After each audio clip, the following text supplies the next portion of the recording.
Congress party तो बार बार कह रही है, जी। बार बार कह रही है कि क्या गुनाह है, नॉट प्रॉफिट कंपनी है सेक्शन 25 के तहत।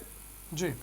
यंग इंडिया कंपनी भी वही है, डिविडेंड नहीं ले सकते, सैलरी नहीं ले सकते, है बेनिफिट नहीं ये ले सकते, 1 रुपए का भी बेनिफिट ले नहीं रहे है, हैं ना। 1 रुपए का भी लेन देन नहीं है, जमीनों का राजकुमार लेन जी देन नहीं ले है। रहे हैं। और अगर कहीं है तो हिंदुस्तान के नागरिक पूछ रहे हैं, सार्वजनिक करिए।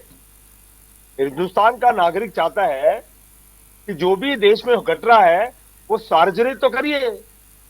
राहुल जी, ईडी आती है, जांच करती है, और बयान भारतीय जनता पार्टी के नेताओं के आते हैं। अब आप बताइए कहां तक उचित है। बयान हम कह भारतीय रहे हैं जनता जितनी भी पार्टी के हिंदुस्तान की जांच एजेंसियां हैं, कुमार जी, हम जी। उनका स्वागत करते हैं, कांग्रेस सम्मान करते हैं, रेस्पेक्ट करते हैं। उनकी क्रेडिबिलिटी के ऊपर जो प्रश्न बार बार खड़े हो रहे हैं, ये इस देश में चिंता का विषय है। ये देश किस दिशा में जा रहा है, ये सोचने की बात है। और भारतीय जनता पार्टी के जितने भी नेता हैं, राहुल जी, क्या सारे के सारे दूध के धुले में? आप बताइए, तो जितनी भी आप करिए एजेंसियां ना, हैं आप लगातार उन पे कार्रवाई काम नहीं करिए। करके विपक्षों पे कार्रवाई करती है।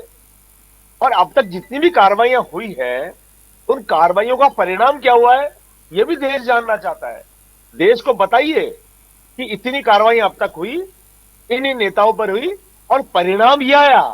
राहुल जी, परिणाम नहीं आता है तब लगता है कि द्वेषतापूर्ण कार्रवाई की जा रही है, बदले की भावना से कार्रवाई की जा रही है, केवल पॉलिटिकल लाभ लेने के लिए सब कार्रवाइयां की जा रही है। अगर कहीं कोई घपला है तो जांच करी है ईडी कंपनी ने, और जांच क्या हुई है ये सार्वजनिक करे तो बेहतर होगा ना। हिंदुस्तान का प्रत्येक नागरिक बार बार पूछना चाहता है।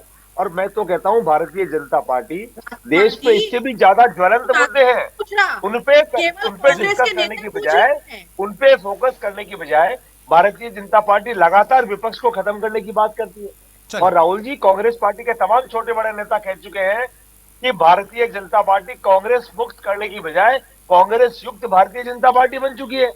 अब भी ये मानने को तैयार नहीं है। इसलिए चलिए, आज प्रीति जी से कांग्रेस जवाब ले पार्टी के लेते हैं। तमाम छोटे बड़े नेताओं ने पूरे देश भर में ईडी कार्यालय के बाहर प्रदर्शन